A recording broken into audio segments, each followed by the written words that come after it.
Put a little baste on there. Rodney Carr has a passion for taking what nature provides and turning it into a delight for the senses. His fascination for this started out early, where he developed a love for the hunt from his father. He'd get his hunting gear out, and I was right there. The thrill of my life was loading that hunting vest with his shells, knowing that my father is going hunting, and I couldn't wait till the opportunity for me to be old enough to go hunting with him. That time came, and Rodney's love for the sport grew as the years went by.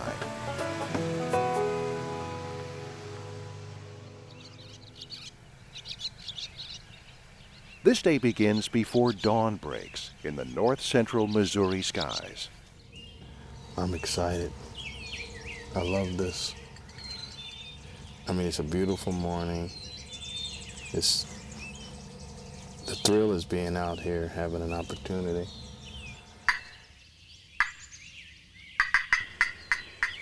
I'm a patient man.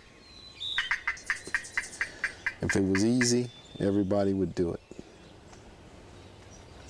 And I'm just one of those guys that keep coming back for more.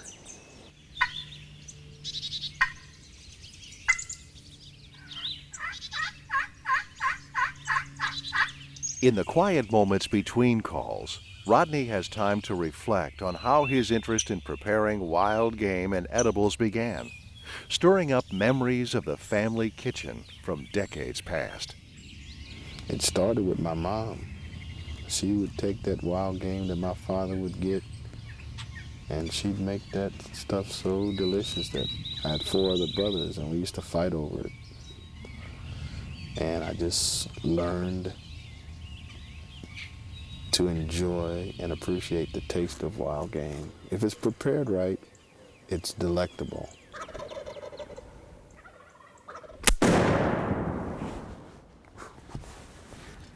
For many hunters like Rodney, who live in or near cities, finding good places to hunt in the rural landscape is essential.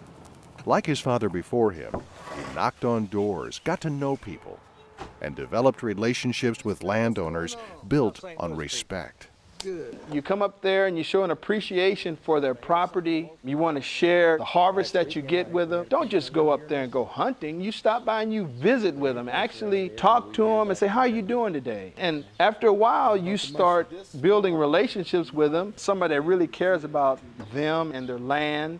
And that's really what it's all about. And those relationships often led Rodney to his other outdoor passion, collecting and cooking with wild edibles.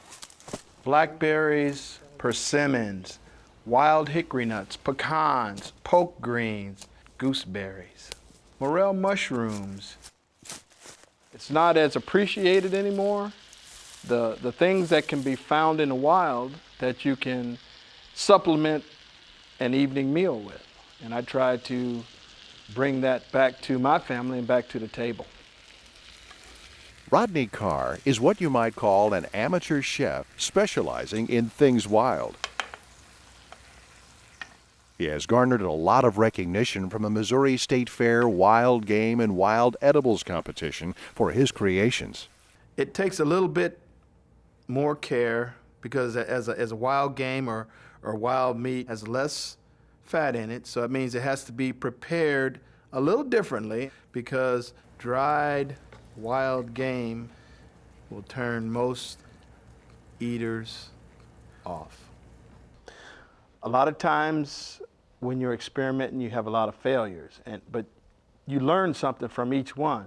And every time you try something new, you experiment with different tastes, different seasonings, different mixtures. You're gonna come across different tastes that you've never had before. And then you can go to the next meat and say, well, that worked pretty good there. Let's try it here, but we're going to add something or take something away. And you come up with some pretty interesting combinations.